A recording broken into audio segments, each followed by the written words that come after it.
Hey guys, welcome back or welcome to my channel. We're going to be a little bit negative in today's video and talk about some products that just did not work out for me for one reason or another. So let's just dive in.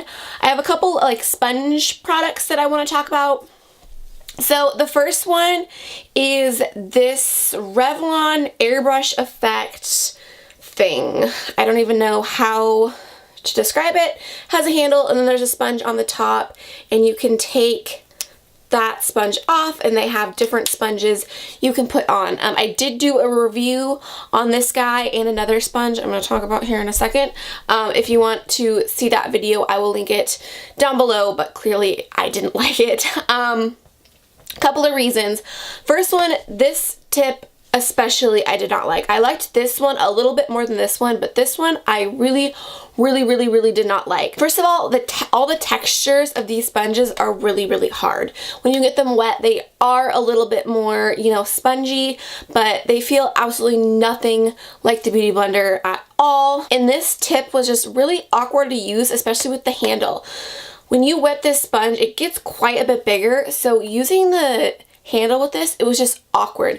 I kept having to put my finger behind it to support it, so I just felt like the handle was absolutely not necessary at all. I don't like the shape of it. I feel like it didn't blend out my product the way that I would have liked it to.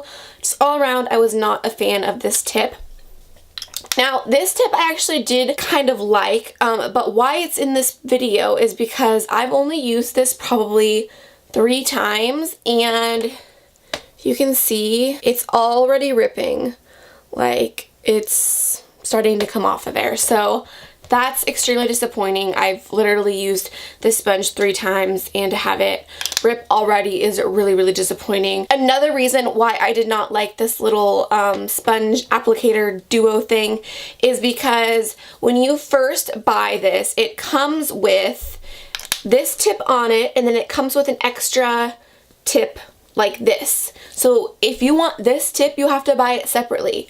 I wish that they would have included the, you know, handle, this tip, and instead of another spare sponge like this, they would have included this sponge so you could get one of each. So I get that they want you to buy more product. It's a marketing thing, but still, you know, for people that are trying to save money and budget like me and the rest of the world, to have those guys included just would have been a lot nicer. So I didn't really like that they did that. So that guy was definitely a miss for me. In my opinion, the best dupe for the Beauty Blender is the L'Oreal sponge. I have it right here. It's kind of dirty, but it looks like this. I absolutely love this sponge. I honestly don't feel the need to buy another Beauty Blender because this sponge is so good. So if you're in the market, you're looking for a good sponge, skip out on the Revlon one and go for the L'Oreal. So another sponge that I didn't like, this is also from Revlon. It looks like this. This was just so hard. It's just such a hard sponge. It's just not comfortable. When I use this flat side here and I'm blending out my foundation, I feel like I'm just like punching myself in the face. It's just not a comfortable sponge to use. It doesn't bounce like the Beauty Blender does. It's just not soft and airy. It's just weird and thick and hard, and it's just not a comfortable sponge to use. And then on this side here, this is so thin. This part here where you're supposed to blend out your concealer, it's so thin and just like, it's too thin. It just doesn't do anything. So again, I have to put my finger back here and really support it. So I'm just not a fan of the shape of this, the texture of it, all around, not a good sponge. Again, L'Oreal one. Amazing. So now this is a L'Oreal sponge that I actually did not like. When L'Oreal came out with their pink one that I just showed you, they also came out with like a little blue one, which I absolutely love, and then they also came out with this one. I did do a video on all 3 of these, reviewing them, trying them out on my face. If you want to watch that video, I will link it down below. But this sponge was one I did not like at all. This was marketed as like their contouring sponge, and the tips on this are just too thick. It just does not work to contour. Like when I would draw my contour on, it was just so thick. You just could not get a precise line with that. Even when you use this part up here, again, you just cannot get a precise line with this. So this guy was a fail for me. Again, the texture though, it's not a textural issue with the L'Oreal sponges.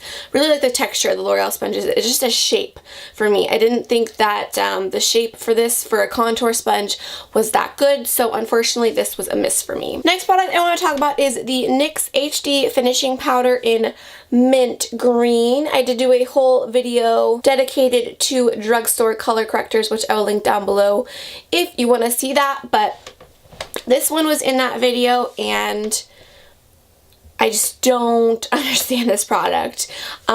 When you go first to swatch it, it feels so nice. It's such a buttery and smooth powder. So right away when I touched this, I was like, oh my gosh, I'm gonna love this. But then I pulled my finger out and it is just so sheer. There's just absolutely nothing there. You swatch it, blend it out, it's gone. There's nothing there. This does not color correct at all. Someone that really struggles with rosacea or anything like that, this is not going to do anything for you.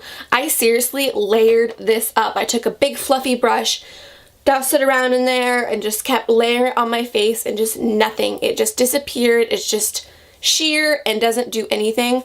I love the formula of the powder though. The powder itself feels so nice. I just wish that it was more pigmented and it actually did some better color correcting. So this unfortunately again was a miss for me. Next one is a primer and this is from e.l.f. and this is the e.l.f. Hydrating Primer. This was not hydrating for me at all. I hated the texture of it. It's just so oily. When I rub it in, it just like kind of leaves a residue on my face and my fingers. It's just like so greasy and oily. I just do not like the texture of this. If you've tried any of the other e.l.f. primers, let me know how they are. Kind of been scared to pick them up because this one I hated so much. I'm kind of scared to pick up the other ones. But if you have a good one, please recommend it to me because this one was a miss for me. Next thing I want to talk about is a lip product. This is from Pure Cosmetics and this is their Lip Lure and it's called their Hydrating Lip Lacquer. I have mine in the shade Belle. When I first got this, I was super excited.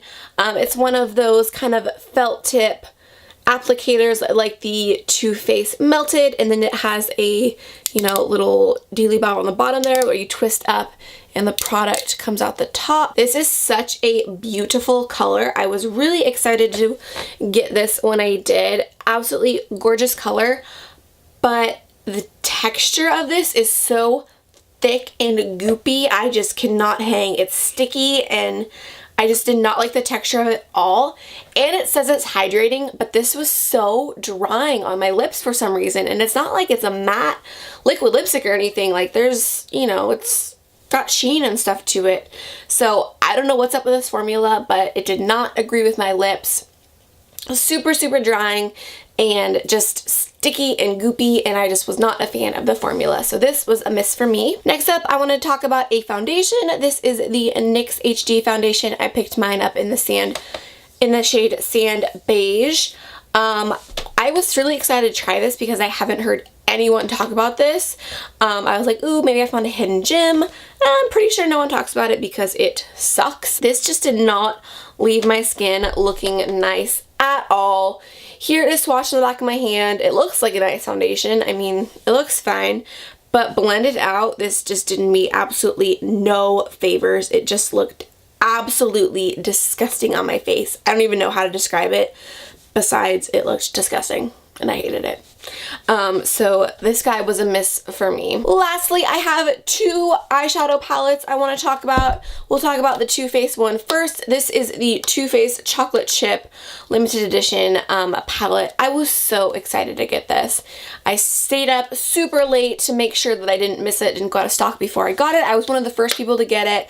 I did do a whole review on it on my channel. I'll link it down below if you're curious. But I was pretty disappointed in it. First of all, just the color selection is not good. I'm not inspired when I look at this at all. And these colors, I just feel like you can't create like a full look out of. I don't know why.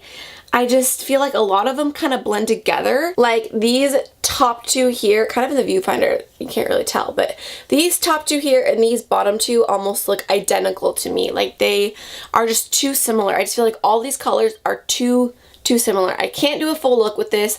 I feel not inspired when I look at this. And the formula is just not what Too Faced shadows should be. I was just really disappointed in the formula. The formula is different to me. It's not anything like the Too Faced chocolate bar. There's a few of them swatch. They're just blah. They're just really blah colors, and yeah, I just was not impressed at all. I don't even know if this is still available anymore. It might be. I know it was limited edition, but I'm not sure if it's still available. But if it is, I would definitely not recommend picking this up. There's way better Too Faced shadows out there than that guy right there. And lastly is this eyeshadow palette from the Ulta brand, and this is in the shade Gilded Gold. I did just do a full first impressions, full face, one brand tutorial using only Ulta makeup, and this guy was featured in it. So if you want to see that whole video, I will link it down below. But this palette was so disappointing. This was probably my least thing from the Ulta brand that I tried out, which is really disappointing because it's an eyeshadow palette, you know? But these are so not pigmented at all. I had to build and I had to build and I had to build to get any sort of color payoff with these. I was just really underwhelmed. They're chalky and they're just not great. They don't blend very well. I was just really disappointed in this palette, unfortunately. I'm curious how their single shadows are. If you guys have tried their single shadows, let me know if they're good, because their eyeshadow palettes, not so good in my opinion. Alright guys, well that wraps up my disappointing products this time around. Hope you guys enjoyed. Thank you guys so much for watching. Don't forget to subscribe before you leave, and I will see you guys in the next one. Bye.